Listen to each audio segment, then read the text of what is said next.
MUDA tension ಮಧ್ಯೆನೇ ಸಂಪುಟ ಪುನರ್ರಚನೆ. ಕೆಲ ಸಚಿವರ ಕೈ ಬಿಡುವ ಬಗ್ಗೆಯೂ ಕೂಡ ಹೈಕಮಾಂಡ್ ಸಭೆಯಲ್ಲಿ ಚರ್ಚೆಯನ್ನು ನಡೆಸಿದ್ದಂತೆ. ಯಾವಾಗಲೂ ಇದ್ದಿದೆ, ಬರ್ತಾರೆ, ಹೇಳ್ತಾರೆ, ಹೋಗ್ತಾರೆ, ಬಟ್ ಯಾವುದೇ ರೀತಿಯಾದಂಥ ನಿರ್ಧಾರವನ್ನು ಕೈಗೊಂಡಿದ್ದಾರೆ. ಕಾಂಗ್ರೆಸ್ ಪಾಳ್ಯದಲ್ಲಿ 10 ಜನರು ಏನೋ 10 ಸಚಿವರೇನೋ ಸುಮ್ಮನೆ ಏನೋ ಬಂದ ಗುಂಡ ಹೋದ ಗುಂಡ ಅನ್ನೋ ಥರ ಇದಾರಂತೆ. ಹಾಗಾಗಿ ಅವ್ರನ್ನ ಕಿತ್ತು ಹೊಗಾಸ್ ಮನೆಗೆ ಕಳಿಸಿ ಬೇರೆಯವ್ರನ್ನ ಆಯ್ಕೆ ಮಾಡಿದ್ರೆ ಉತ್ತಮ ಅಂತ ಚರ್ಚೆ ನಡೀತಾ ಇದೆ. ಬಟ್ ಚರ್ಚೆ ನಡೀತಾ ಇರುತ್ತೆ ಹೊರತು ಏನು ರೂಪುರೇಷೆಗೆ ಬಂದಿರಲಿಲ್ಲ. ಬಟ್ ಇವತ್ತು ಏನು ಸಭೆಯಲ್ಲಿ ಚರ್ಚೆ ಆಗಿದೆಯಲ್ಲ, ಆ ಚರ್ಚೆಯಲ್ಲಿ ಡಿಸೈಡ್ ಮಾಡಲೇಬೇಕು, ಈ 10 ಸಚಿವರನ್ನ ತೆಗೆದುಬಿಡಿ ಅಂತ ಮಾತಾಡ್ತಿದ್ದಾರೆ.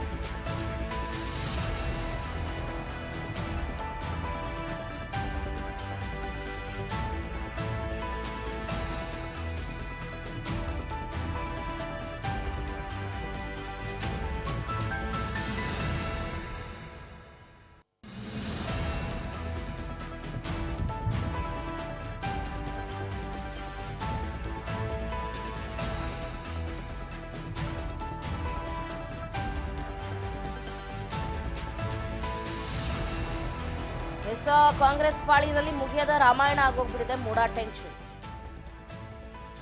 ಆ ಮೂಡಾ ಟೆನ್ಷನ್ ನಡುವೆನೆ ಸಂಪುಟ ಪುನರ್ರಚನೆ ಮಾಡಬೇಕು ಅನ್ನುವಂಥ ಮಾತುಗಳು ಕೂಡ ಕೇಳಿ ಬರ್ತಾ ಇದೆ.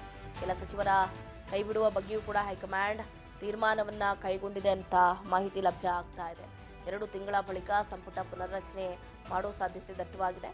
ಮುಂದಿನ 2-3 ತಿಂಗಳಲ್ಲಿ 5-6 ಸಚಿವರಿಗೆ ಕೋಕು ನೀಡುವುದು ಡೆಫಿನೆಟ್ಲಿ, ಅದರಲ್ಲಿ ಯಾವುದೇ ರೀತಿಯಾದಂಥ ಅನುಮಾನ ಇಲ್ಲ. 5-6 ಸಚಿವರಿಗೆ ಸಿದ್ದರಾಮಯ್ಯ ಕೋಕು ನೀಡುವ ಸಾಧ್ಯತೆ ದಟ್ಟವಾಗಿದೆ. ಮತ್ತೊಮ್ಮೆ ದೆಹಲಿಗೆ ಬರುವುದಾಗಿ ಹೇಳಿ ಬಂದಿದ್ದಾರಂತೆ ಸಿದ್ದರಾಮಯ್ಯನವರು. 2 ತಿಂಗಳ ಬಳಿಕ ಸಂಪುಟ ಪುನರ್ರಚನೆ ಮಾಡೋಣ ಸರ್ ಅಂತಲೂ ಕೂಡ ಹೇಳಿದ್ದಾರಂತೆ. ದೆಹಲಿಯ ಹೈಕಮಾಂಡ್ ನಾಯಕರನ್ನ ಭೇಟಿ ಮಾಡಿ ಈ ಚರ್ಚೆಯನ್ನು ನಡೆಸಿದ್ದಾರೆ. ಹೈಕಮಾಂಡ್ ನಾಯಕರನ್ನ ಭೇಟಿಯಾಗಿ ಸಿಎಂ ಸಿದ್ದರಾಮಯ್ಯನವರು ಸಮಾಲೋಚನೆ ನಡೆಸಿರುವುದು ಇತ್ತ ಆ ಸಚಿವರಿಗೆ ನಿದ್ದೆಗೆಡಿಸಿದಂತಾಗಿದೆ. 5ರಿಂದ 6 ಮಂದಿ ಸಚಿವರನ್ನ ಕೈ ಬಿಡಲೇಬೇಕು, ಇಲ್ಲಾಂತಂದ್ರೆ ಕಾಂಗ್ರೆಸ್ ಪಾಳ್ಯಕ್ಕೆ ಬಹಳ ದೊಡ್ಡ ಎಫೆಕ್ಟ್ ಆಗ್ಬಿಡುತ್ತೆ. ನೋಡಿ ನಿರ್ಧಾರ ತಗೊಳ್ಳಿ, ಅವ್ರಿಗೆ ಬೇಕಾದ್ರೆ ಮನೆ ಕಳಿಸಿ ಒಳ್ಳೆಯವ್ರನ್ನ ಆಯ್ಕೆ ಮಾಡಿ ಅಂತಲೂ ಕೂಡ ಈಗಾಗಲೇ ಎಐಸಿಸಿಯ ವರಿಷ್ಠರು ಈಗಾಗಲೇ ಕಿವಿ ಮಾತನ್ನ ಹೇಳಿದ್ದಾರಂತೆ. ಸಿದ್ದರಾಮಯ್ಯ ಕೆಪಿಸಿಸಿ ಅಧ್ಯಕ್ಷ ಸ್ಥಾನದ ಬದಲಾವಣೆ ಬಗ್ಗೆಯೂ ಕೂಡ ಇದೇ ಸಂದರ್ಭದಲ್ಲಿ ಚರ್ಚೆಯಾಗಿದೆ. ಸಂಪುಟ ಪುನರ್ರಚನೆ ಸಂದರ್ಭದಲ್ಲೇ ಕೆಪಿಸಿಸಿ ಅಧ್ಯಕ್ಷರ ಬದಲಾವಣೆ ಆಗಬೇಕು ಅನ್ನುವಂತಹ ಮಾತುಗಳು ಕೂಡ ಕೇಳಿ ಬರ್ತಾ ಇದೆ. ಸದ್ಯಕ್ಕೆ ಈಗ ಕೆಪಿಸಿಸಿ ಅಧ್ಯಕ್ಷರಾಗಿ ಡಿಸಿಎಂ ಡಿಕೆ ಶಿವಕುಮಾರ್ ಅವರು ಇದ್ದಾರೆ.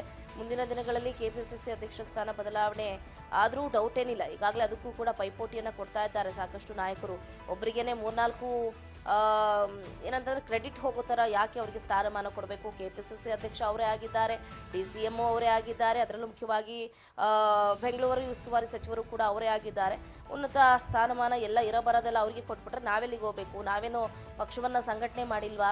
ತಳಹಂತದಿಂದಲೂ ಕೂಡ ನಾವು ಪಕ್ಷವನ್ನು ಉದ್ಧಾರ ಮಾಡ್ಕೊಂಡೇ ಬಂದಿದ್ದೀವಿ, ನಮ್ಮ ಕಡೆಗೂ ಸ್ವಲ್ಪ ಗಮನ ಕೊಡಿ ಅಂತ ಒಂದಷ್ಟು ನಾಯಕರು ಈಗಾಗಲೇ ದುಂಬಾಲನ್ನು ಬಿದ್ದಿದ್ದಾರೆ. ಹಾಗಾಗಿ ಎಲ್ರಿಗೂ ಕೂಡ ಸರಿ ಅಂದರೆ ಹೆಂಗೆ ಅಂದರೆ ಸಿದ್ದರಾಮಯ್ಯನವರು ಹೇಳ್ದ ಹಾಗೇನೆ ಎಲ್ರಿಗೂ ಕೂಡ ಒಂದೇ ರೀತಿಯಲ್ಲಿ ನ್ಯಾಯವನ್ನು ಒದಗಿಸಿಕೊಡಬೇಕು, ಸರ್ವರಿಗೂ ಸಮಪಾಲು ಸರ್ವರಿಗೂ ಸಮಬಾಳು ಅನ್ನೋ ರೀತಿಯಲ್ಲಿ ಏನು ಈಗಾಗಲೇ ಕಾರ್ಯಕರ್ತರಾಗಿರ್ಬೋದು, ಸಚಿವರಾಗಿರ್ಬೋದು, ಶಾಸಕರಾಗಿರ್ಬೋದು, ಯಾರೇ ಆಗಿರ್ಬೋದು ಉತ್ತಮವಾಗಿ ಕಾರ್ಯವೈಖರಿಯನ್ನ ನಡೆಸಿದ್ರೆ ಅವ್ರಿಗೊಂದು ಒಳ್ಳೆಯ ಸ್ಥಾನಮಾನ ಕೊಡಬೇಕು ಅಂತಲೂ ಕೂಡ ಚಿಂತನೆಯನ್ನ ನಡೆಸ್ತಾ ಇದ್ದಾರೆ. ನೋಡೋಣ ಹಾಗಾದ್ರೆ ಯಾರಿಗೆ ಯಾವ ಸ್ಥಾನ ಕೊಡ್ತಾರೆ, ಯಾರಿಗೆ ಯಾವ ಸ್ಥಾನದಿಂದ ಕಿಕ್ಔಟ್ ಮಾಡ್ತಾರೆ ಏನು ಅಂತ.